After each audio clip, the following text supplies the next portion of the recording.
infinito amor, los que a veces perdidos se oyen gemir de dolor. El pastor conmovido por los colgados buscar, duermen a todas las voces, salvas por el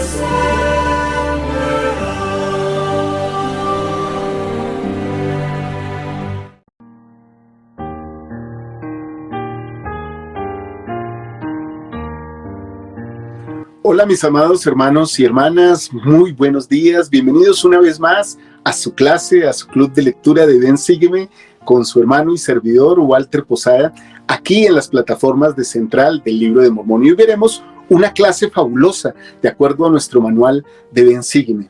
Ezequiel del capítulo 1 al capítulo 3 y los capítulos 33, 34, 36, 37 y seguramente, si el tiempo nos alcanza, algo del 47. El título de esta lección: Pondré espíritu nuevo dentro de vosotros. Esta lección de Ven Sígueme de Ezequiel la vamos a estudiar desde mañana, 24 de octubre, hasta el día 30 de octubre. Espero que sea de su agrado y tal vez empezamos esta lección con una buena pregunta para el día de hoy. ¿Somos los pastores que el Señor quiere que seamos para sus ovejas? Esa es una pregunta personal, a veces la aplicamos para otros. Pero en este caso, en esta lección de Ven Sígueme, es una pregunta que es para cada uno de nosotros. ¿Somos los pastores que el Señor necesita para sus ovejas en esta tierra? Espero sus comentarios aquí abajo durante toda la clase y durante toda la semana, cuando la vean, cuando la vuelvan a ver, cuando compartan esta lección. Por favor, dejen sus comentarios aquí. Todos nos nutrimos de esos comentarios. Para empezar esta clase, me gustaría hablarles un poquito de Ezequiel. Ezequiel es un profeta en el exilio de Babilonia. Siempre está fuera, toda su vida está fuera de Israel, de Jerusalén. Pero aún así, Ezequiel ve la gloria del Señor en el exilio y también ve las iniquidades del pueblo. Es increíble cómo los profetas del Señor pueden ver las cosas que Él les revela. No necesariamente tienen que estar en el centro de la iglesia. Y aquí voy a dar un ejemplo que tal vez parezca coloquial. Presidente Nelson es el presidente de la Iglesia de Jesucristo de los Santos de los Últimos Días y es el profeta del Señor, sin importar en qué país esté, sin importar si está en el centro de la iglesia, en la sede de la iglesia, en Lago Salado, o está en Sudamérica, o en Europa, o en Asia. Es el profeta del Señor y puede recibir la inspiración del Señor. De la misma manera le sucedió a Ezequiel. De hecho, en Ezequiel, en el capítulo 8, los versículos 4 y 6 dicen lo siguiente: He aquí, allí estaba la gloria del Dios de Israel, como la visión que yo había visto en la llanura. Y el versículo 6 es bien interesante porque nos habla de las abominaciones de Israel. Y aquí quiero leer el versículo y quiero hacer una acotación que me parece que es muy importante para lo que nosotros tenemos que aplicar en nuestra vida personal, porque de eso se tratan estas lecciones de Ven Sígueme. Me dijo entonces: Hijo de hombre, ¿no ves lo que estos hacen? Las grandes abominaciones que la casa de Israel hace aquí para alejarme de mi santuario. Pero vuélvete y verás aún abominaciones mayores. Mis amados hermanos y hermanas, a veces al leer estas escrituras pienso cuántas veces nosotros nos damos por bien servidos de ser también el pueblo de Israel moderno. Pero esa pertenencia no es solo nominal, no es solo de título. Tiene que ser una pertenencia de cumplir los mandamientos del Señor, de estar cerca del Señor. Y creo que ahí hay algo importante. A Israel le estaba pasando que aún en el exilio todavía seguían pensando que eran el pueblo del Señor solo porque el Señor ya lo había dicho, y que ellos tal vez no tenían que esforzarse o no tenían que realizar ningún acto de sacrificio por medio del cumplimiento y la obediencia a los mandamientos. Me parece interesante todo eso, y entonces nosotros podemos ver la consecuencia de desobedecer al Señor. En el versículo 21 del capítulo 33 de Ezequiel, Jerusalén es conquistado. Ya no está la protección de Dios cubriendo esa ciudad, a ese pueblo. Dice lo siguiente: y aconteció que en el año 12 de nuestro cautiverio, en el mes 10, a los 5 días del mes, que vino a mí uno que había escapado de Jerusalén, diciendo: la ciudad ha sido conquistada. Entonces, aquí tenemos algo muy, pero muy interesante. La consecuencia de alejarse del Señor priva de la protección celestial, priva de la ayuda divina de los cielos y evita que nosotros seamos bendecidos. No solo nosotros, también nuestras familias. Al leer estas escrituras en este día, nosotros podamos entender que no solo se está hablando para el Israel antiguo, sino que esta es una cuestión, es una profecía, son palabras duales para ellos y para nosotros. Y podamos entender que siempre que nos queramos alejar de nuestro Padre Celestial, de nuestro Salvador Jesucristo, de su influencia y vivir la vida de acuerdo como nosotros queramos, a nuestra voluntad y no a la voluntad de Él, entonces vamos a tener consecuencias severas. En este caso, en el de Israel antiguo, perder la libertad, estar en el cautiverio, que podría suceder con nosotros, estar en el cautiverio del mundo, del pecado, de la tristeza, de la desesperación, porque no nos acercamos al Señor. Otra cosa que me parece interesante aquí resaltar cuando leemos este libro de Ezequiel es la labor del profeta. Los profetas, como su nombre lo indica, profetizan, advierten, invitan. Profecías como cuando nos avisan de algo que va a suceder en el futuro y cuando nos aclaran el pasado o el presente. Nos hacen advertencias como cuando nos invitan a orar, a leer, a ayunar y acercarnos al Señor por medio de los mandamientos y las consecuencias que traería sobre nosotros el no obedecer esto. Y nos invitan, en el caso de Ezequiel y en el caso del presidente Nelson y de todos los profetas, a tener un nuevo corazón, a estar cerca de nuestro Salvador Jesucristo, a ser nuevas criaturas. Es como si dijéramos literalmente para cada uno de nosotros: una nueva vida, un nuevo convenio, un nuevo templo, un nuevo corazón. De eso se trata esta clase de Ven, Sígueme, la cual les invito con todo mi corazón a que ustedes también puedan utilizarla como un complemento, esta clase, pero también puedan leer el manual en sus hogares, con sus hijos, con sus familias, en la noche de hogar discutir estos temas, hablar sobre esta doctrina tan importante que nos trae el libro de Ezequiel. De mi parte, mis amados hermanos, sean bienvenidos a esta clase, a esta aula virtual de Ven, Sígueme, con su amigo y servidor Walter Posada, aquí en las plataformas de Central del Libro de Mormón.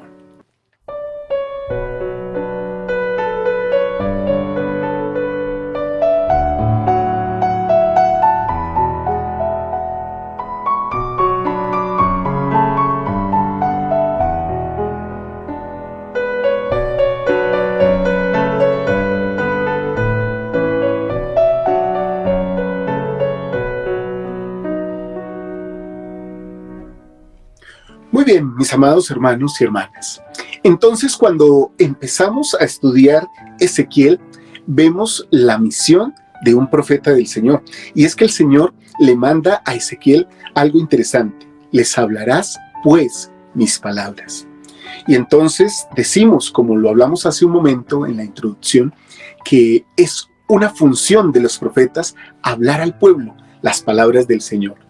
Pero muchas veces eso no se convierte solo en una misión de los profetas, de los apóstoles, de los testigos especiales de nuestro Salvador Jesucristo, sino que se hace una misión personal de cada uno de nosotros. Creo que como miembros de la iglesia no podríamos llegar a pensar, ni siquiera por un momento, que no tenemos obligación, que no tenemos responsabilidad en recoger a Israel y en predicar este magnífico evangelio que ha llegado a nuestras vidas, y simplemente quedarnos callados como: esto es mío, esto es para mí, esto es para mi familia, y bueno, yo no tengo por qué revelarlo o presentarlo a nadie. Me impactan mucho las palabras de un profeta moderno, del elder D. Todd Christofferson, que nos dice lo siguiente: el Señor ha declarado, la voz de amonestación irá a todo pueblo por boca de mis discípulos,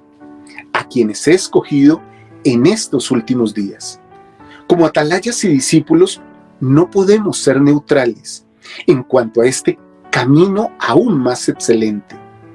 Al igual que Ezequiel, no podemos ver venir la espada sobre la tierra y no tocar la trompeta. Me encanta esto, porque muchas veces podemos pensar, bueno, que el mundo se defienda y que pase lo que quiera allá afuera.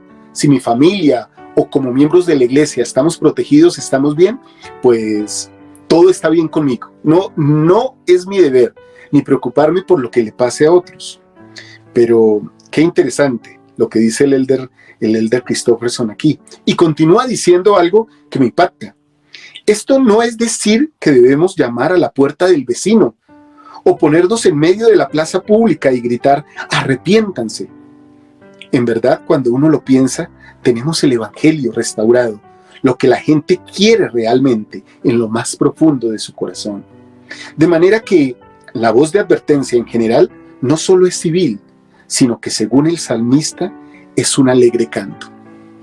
Y creo, hermanos, que cuando el Señor nos llama, a ustedes, hermanas, a nosotros, los varones de la iglesia, a predicar su evangelio, a hablar sus palabras, no solo nos está diciendo que tenemos que predicar de la manera tradicional, abriendo nuestra boca.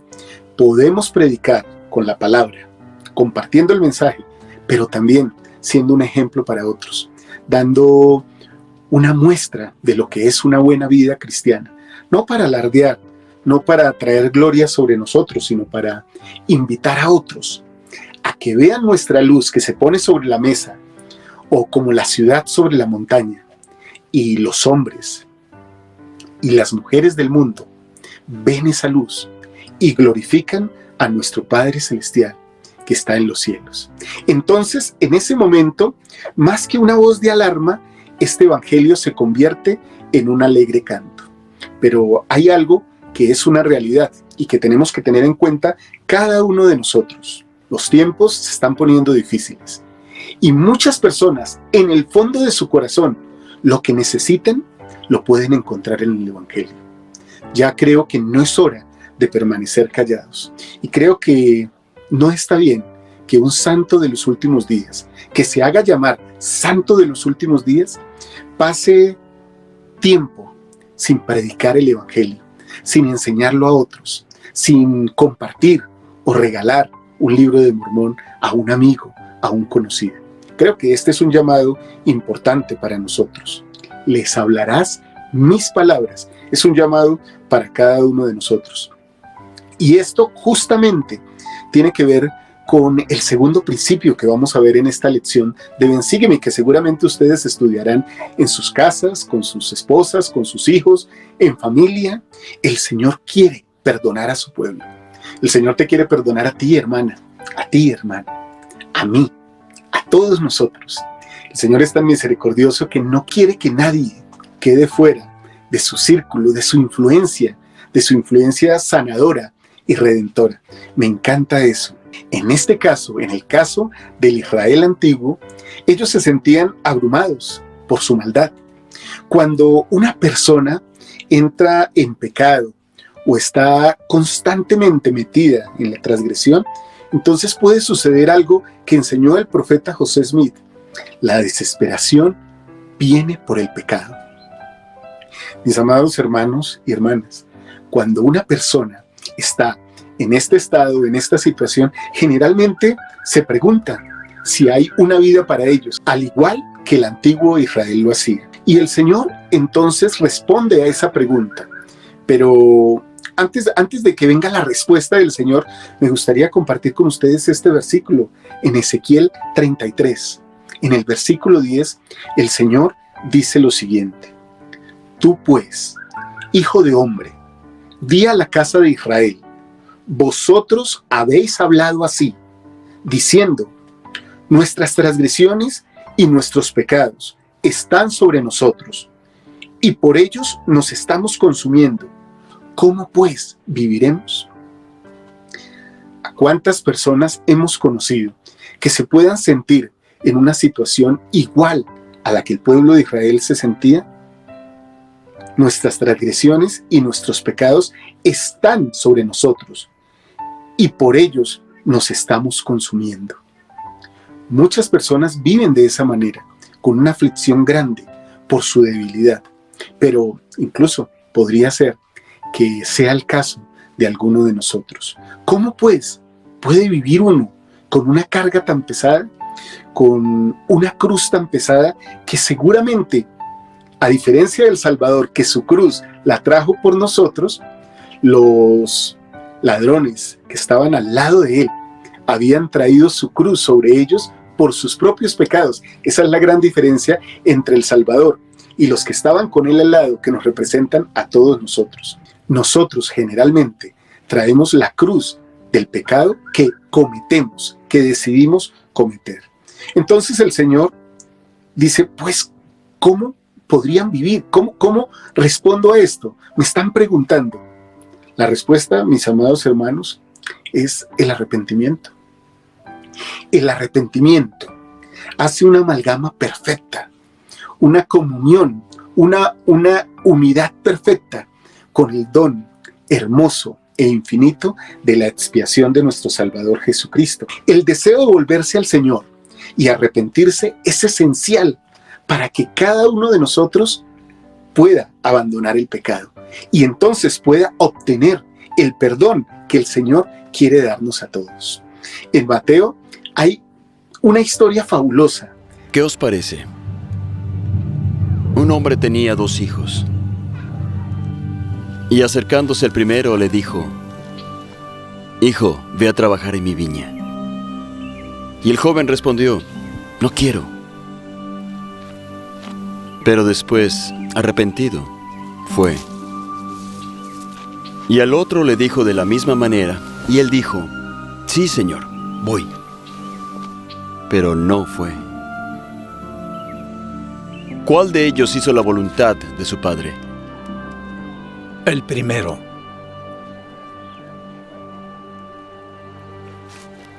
De cierto os digo a vosotros, que hasta los publicanos y las rameras van delante de vosotros al reino de Dios. ¿Qué quiere decir todo esto, mis amados hermanos y hermanas? Que muchas personas se creen superiores moralmente a otros. Y entonces piensan como somos los hijos privilegiados, que era lo que le estaba sucediendo a Israel. Somos el pueblo de Israel, somos tu pueblo. Así que literalmente tú nos salvarás. No importa lo que hagamos, pero así no sucede. Así no funciona. Los hijos de Dios tienen que mostrar un deseo de arrepentimiento y dar las obras justas para que ese arrepentimiento pueda ser tomado por la expiación de Jesucristo y nosotros podamos ser limpios. Entonces, ¿qué le podríamos contestar a alguien que dice, este pecado me está consumiendo, no puedo vivir de esta manera? Le podríamos decir, empieza por acercarte al Señor y confesar tu pecado y empezar a sanarlo. Y entonces dice que el primer hijo, dijo que no, pero arrepentido fue. Hay muchas personas, a veces nosotros, que estamos lejos del Señor, pero luego nos arrepentimos y volvemos a Él. Esa es la gran enseñanza que deja esta historia. Pero hay otra historia en el Nuevo Testamento, en Lucas, en el capítulo 18, el fariseo y el publicano. En estos versículos podemos entender un poco más esto de la superioridad moral. Dice en el versículo 9 en adelante, y a unos que confiaban en sí mismos como justos, que se creían justos a sus propios ojos, y menospreciaban a los otros, dijo también esta parábola. Esto es para aquellos, y vuelvo a repetir este concepto de la superioridad moral. Nosotros somos justos. A nosotros no nos va a pasar nada. Repito esto porque muchas veces como que juzgamos a todas las personas alrededor nuestro. Somos santos de los últimos días. Los demás son malos. Nosotros somos buenos. Y creo que esa no es la intención que quiere el Señor que nosotros tomemos como miembros de la iglesia, sino muy al contrario, que seamos humildes. Mira lo que sucede aquí. 2 hombres subieron al templo a orar. Uno era fariseo y el otro publicano. El fariseo de pie oraba para sí de esta manera: Dios, te doy gracias porque no soy como los otros hombres, ladrones, injustos, adúlteros, ni aún como este publicano, señalando al otro. Ayuno 2 veces a la semana. Doy diezmos de todo lo que gano. Vamos a detenernos un momento acá. Este fariseo podría ser cualquiera de nosotros, hermanos. Nosotros tal vez podemos decir, no somos ladrones, no somos injustos, no somos adúlteros, ni aún somos como las personas del mundo. De hecho, Señor, ayunamos 1 vez al mes como mínimo y pagamos un diezmo. A veces incluso damos ofrendas cuando ayunamos. Todo eso le podríamos decir al Señor, pero en el corazón, ¿qué somos? No quiero decir, ni el Señor quiere decir que todo lo que hacía este fariseo estaba mal. De hecho, todo lo que hacía estaba bien, solo que se creía más justo que el otro. Menospreciaba a la otra persona, porque creía que por su vivencia o por su sabiduría o su conocimiento del Evangelio estaba por encima de su hermano publicano. Pero el publicano, dice el versículo 13, estando lejos, no quería ni aún alzar los ojos al cielo, sino que se golpeaba el pecho, diciendo, Dios, ten compasión de mí, pecador.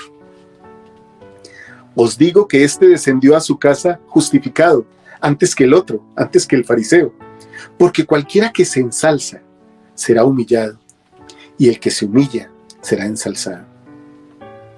Ahora, viendo estas 2 parábolas, la parábola de los 2 hijos, del que dijo que no, pero arrepentido fue, y viendo esta parábola del publicano, que arrepentido reconoce su debilidad delante del Señor, creo que me gustaría estar en una posición intermedia, viviendo el Evangelio y sintiendo arrepentimiento constantemente por todas las debilidades que tengo. Después de estudiar esto pienso, bueno, ¿qué le diría a alguien que quiere arrepentirse después de leer estas escrituras? Me gustaría que me ayudaran.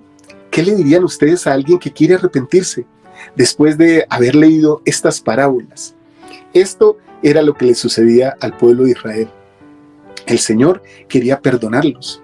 El pecado los estaba consumiendo, pero ellos aún no tenían la disposición de corazón para entender. No importa que seamos el pueblo del Señor, si no nos arrepentimos, seremos desechados y sufriremos la consecuencia. De la misma manera que eso nos podría suceder a cada uno de nosotros. Muy bien, mis amados hermanos y hermanas. Aquí entonces podríamos pasar al siguiente principio, mientras que ustedes van colocando sus comentarios. Y ese principio tiene que ver con que el Señor nos invita a cada uno de nosotros a apacentar sus ovejas. Creo que las mejores experiencias espirituales que he vivido en esta tierra, las he tenido casi todas en el marco del servicio al Señor. Y cuando hablo del servicio al Señor, hablo de toda clase de servicio que hago, el que soy llamado para hacerlo y autorizado por la imposición de manos para hacerlo, pero ese servicio también intrínseco que tengo que dar como miembro de la Iglesia de Jesucristo de los Santos de los Últimos Días. El Señor nos invita a pastorear su rebaño. He oído a muchos hermanos pensar que cuando el Señor habla en Ezequiel 34, habla solo a los líderes de la iglesia, pero esto lo digo de manera jocosa. Aquí voy a revelar un secreto, que creo que no es secreto para nadie. Cuando el Señor habla a los pastores de Israel, está hablando a todos nosotros. Hay personas que piensan que este capítulo es para los obispos, o los presidentes, o las autoridades generales, los apóstoles, los profetas, pero es para todos los miembros de la iglesia. Cuando el Señor habla de pastores, está hablando a su pueblo. ¿Quiénes son las ovejas? Preguntémonos esto antes de leer estos versículos. ¿Quiénes son las ovejas de las que el Señor me hace responsable a mí? ¿Cuáles son las ovejas de las que el Señor te hace responsable a ti, hermana? A ti, hermano. Me gustaría que colocaran qué ovejas tienen ustedes responsabilidad sobre ellas. Y voy a dar algunos ejemplos. Tal vez tu esposo, hermana. Tal vez tu esposa, mi amado hermano. Tal vez nuestros hijos, nuestros padres, ¿Algún hermano que esté necesitado de nuestra familia? ¿Miembros de la iglesia que necesitan ser ministrados? Las personas que están bajo el manto o la autoridad del llamamiento que yo he recibido del Señor. ¿Cuántas personas están a mi cargo? ¿De cuántas ovejas del Señor soy responsable? Pero no solo en un momento de mi vida, sino en toda mi vida. A veces pienso cuando hablamos que llevo 10, 15, 20 años o que he sido, si eso valdrá la pena. O más bien, se me preguntará por nombres. Tal vez esta historia ya la he compartido con ustedes, pero hace unos años nos presentamos ante un buen líder de la iglesia, el elder Walter González, una autoridad general que de hecho recién en la conferencia ahora de octubre fue llamado autoridad emérita.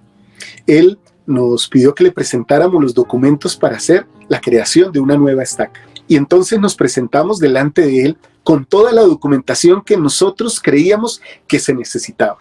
Teníamos la certeza en el corazón, seremos una nueva estaca de Sion. Éramos un distrito robusto, creciente, fructífero, pero creo que nos faltaba algo. Sobre todo a los líderes, o sea, a todos los del distrito. Y cuando nos presentamos delante del elder, él tomó la carpeta gruesa que le pasamos con documentación y la colocó a un lado. Y entonces nos pidió un listado de miembros. Y lo empezó a hojear. Y entonces recuerdo que me miró muy penetrantemente y me dijo, ¿quién es el hermano tal?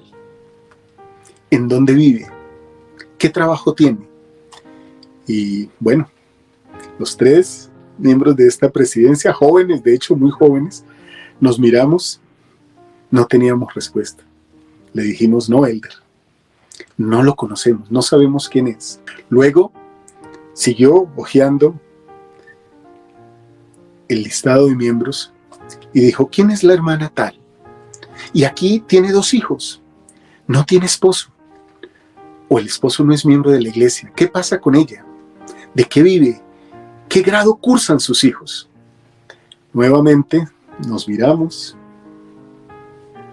y con vergüenza dijimos, no, elder, no sabemos quién es. Entonces el elder siguió hojeando el listado de miembros, lo cerró y no lo alcanzó. Recuerdo que con mucho amor nos dio una lección, al menos a mí me quedó marcada. Él dijo, yo tengo tantos hijos y los nombres de esos hijos son tal, tal, tal y tal. Cuando ustedes conozcan a sus hijos, a los miembros de su distrito, serán una estaca. Mis amados hermanos y hermanas, ¿conocemos las ovejas que debemos apacentar? ¿Conocemos a las personas a las que les debemos servir? ¿O simplemente nos vanagloriamos y nos llenamos de los títulos?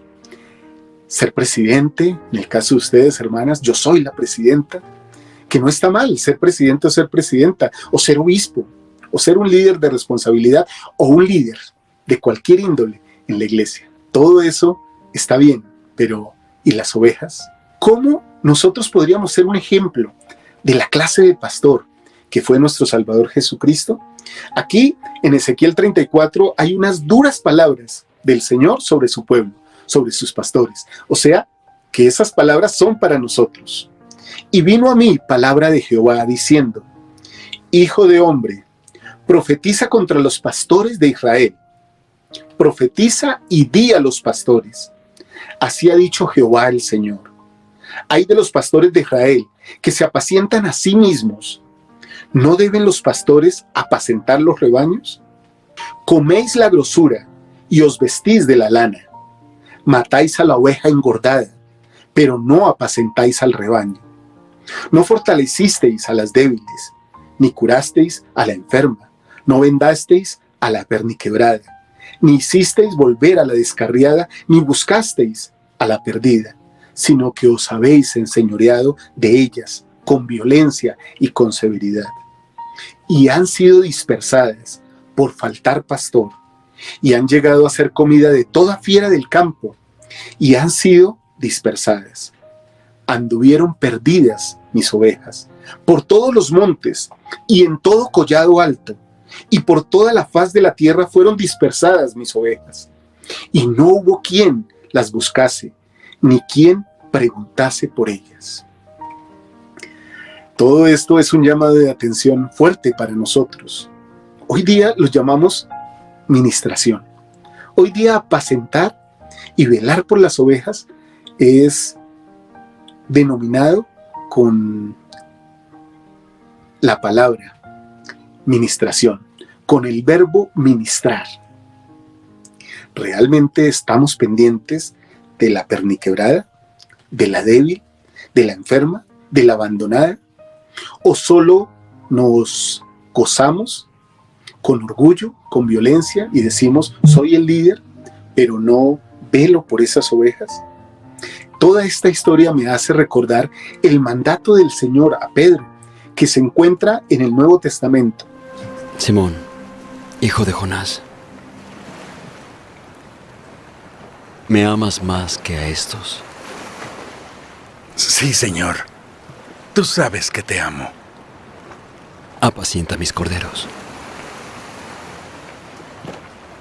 Simón,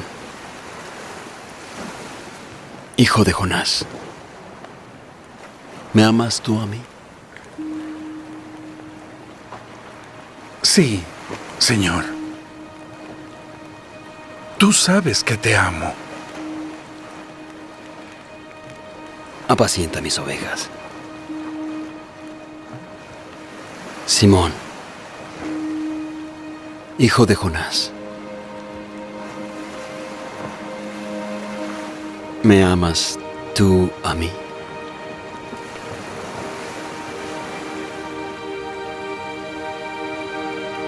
Señor, tú sabes todas las cosas. Tú sabes que te amo. Apacienta mis ovejas.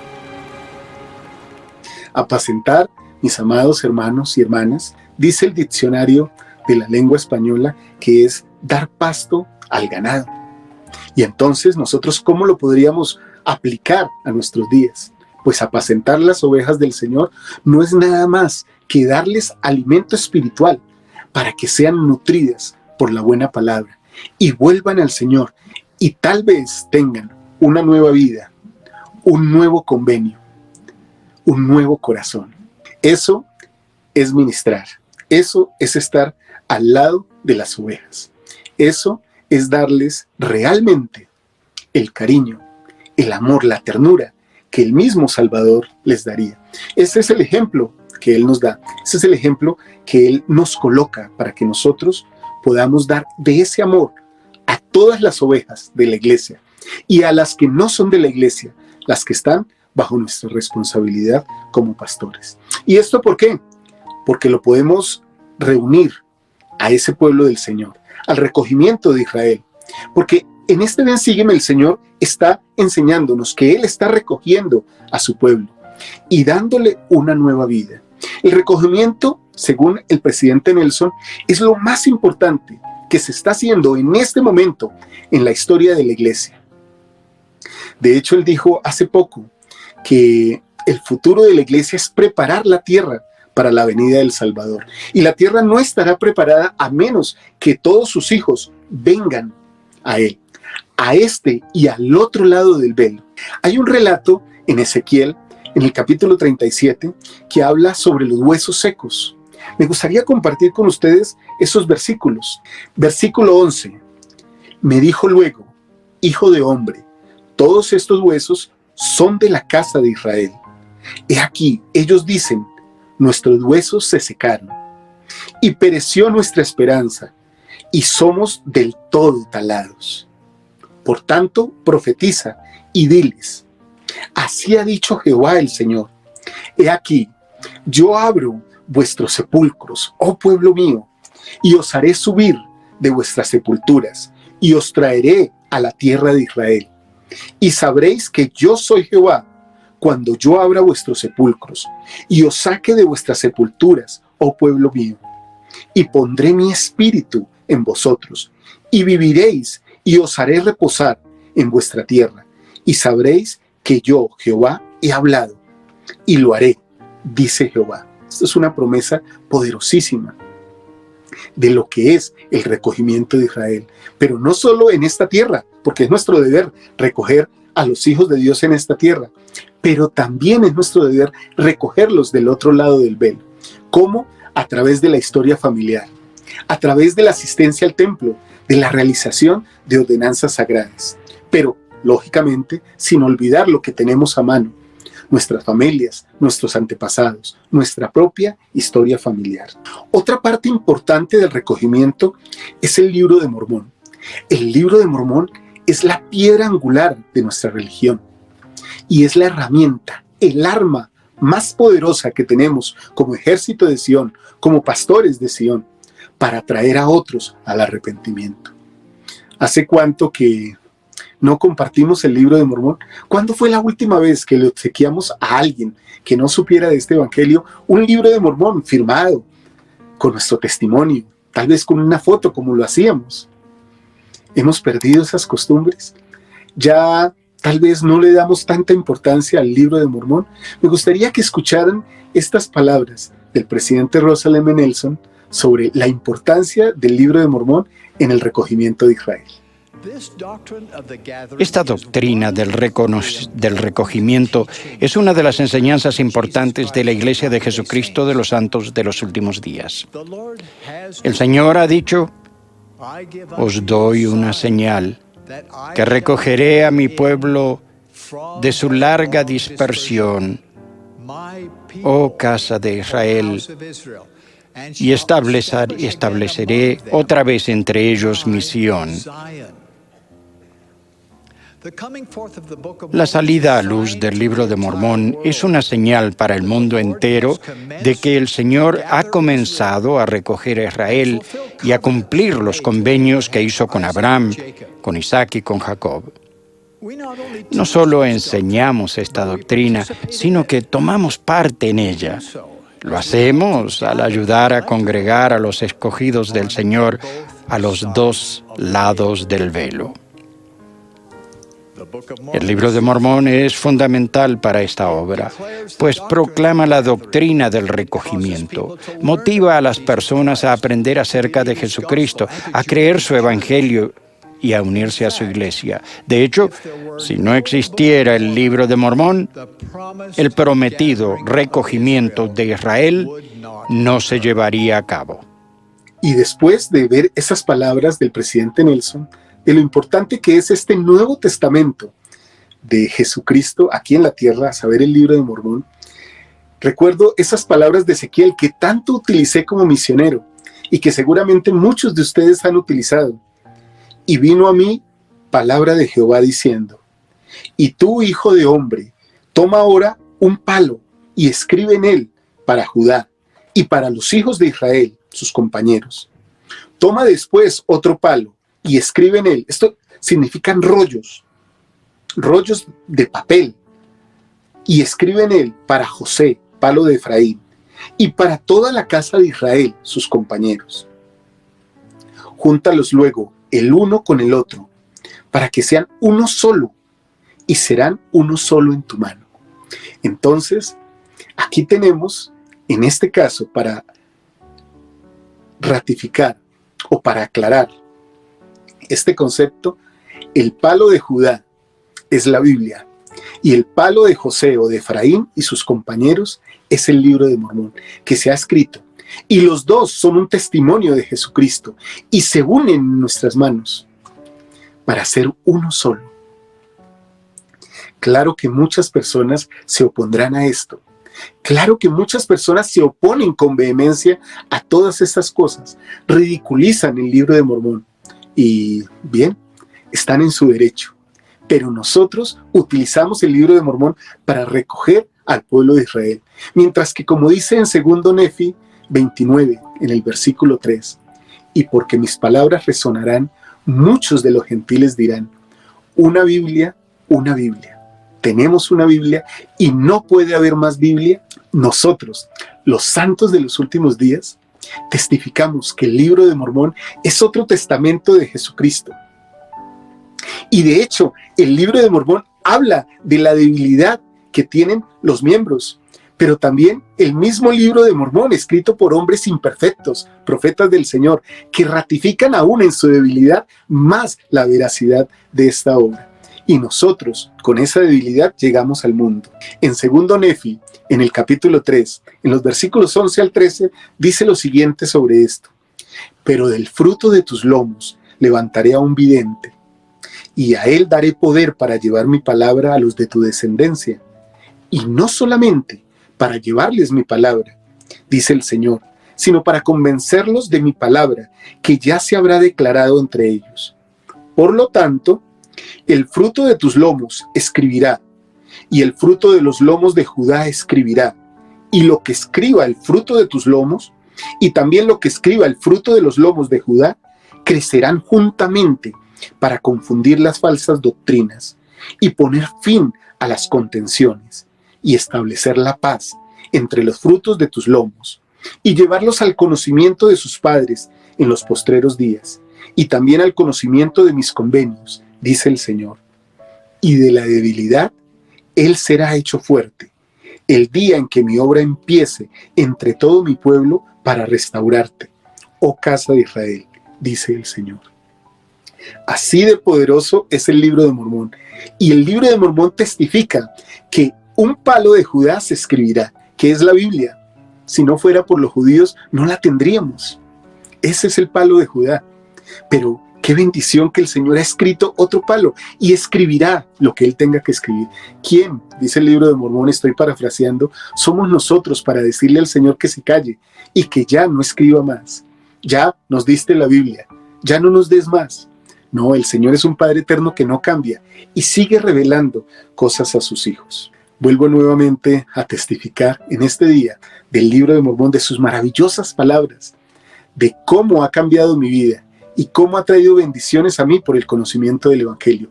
Pero creo que mi testimonio es pequeño comparado con el testimonio de cada uno de nosotros. Me gustaría, si les es posible, que dejaran su testimonio del libro de Mormón aquí en esta clase. Aquí abajo en los comentarios dejaran de manera breve un testimonio del libro de Mormón para que la persona que vea esta clase también se nutra con ese testimonio. Esa es una de mis invitaciones para el día de hoy. También una invitación para el día de hoy es que piensen como familia qué personas necesitan ser apacentadas por ustedes, qué personas necesitan su mano misericordiosa. Piensen, he aprendido, mis amados hermanos, que cuando uno mira a las personas puede entender y comprender sus necesidades. Hay muchas personas que necesitan de nosotros. Piensen, hagan una lista como familia y efectúen un plan, creen un plan para poder ayudar a esas personas. Y también en ese mismo plan piensen en alguien con quien puedan compartir un libro de Mormón. Márquenlo como familia con su testimonio, con lo que sienten sobre ese libro, sobre sus palabras, sobre el Salvador, y obséquienlo a alguien que tal vez lo pueda necesitar. Seguramente les va a agradecer. Mi testimonio, hermanos y hermanas, que el Señor nos ha llamado para que seamos, digámoslo así, profetas pequeños y hablemos su palabra a su pueblo. Que llamemos al arrepentimiento con palabras, pero también con buenas vidas cristianas. Que podamos servir, que podamos traer a otros, que podamos apacentar a las ovejas. Testifico que el Señor está agradado con nosotros cuando hacemos estas cosas. Y aún si no las hacemos, nos llama al arrepentimiento y nos da la oportunidad nuevamente de servirle. Es mi testimonio y lo dejo en el nombre de Jesucristo. Amén. Muy bien, mis amados hermanos y hermanas, muchas gracias por acompañarme en esta lección de Ven, Sígueme. La he preparado con todo mi amor para ustedes. Les invito esta tarde a que nos acompañen en la charla dominical que tenemos con Liz. Y terminada esta clase, en un momento, después de ella, tendremos el Ven, Sígueme Express, así como todos los contenidos de Central del Libro de Mormón. Te lo cuento en 10 con Ceci Gastelún, el Ven, Sígueme Kids de Dani Acosta, la clase de Pepe Valle, las clases de Noé Correa, de todos los hermanos de Central del Libro de Mormón. Se las recomiendo para que los puedan ver. Gracias por su compañía. Espero que esta clase nos ayude a todos a ser un poquito más semejantes a nuestro Salvador Jesucristo. Les amo mucho. Chao, chao.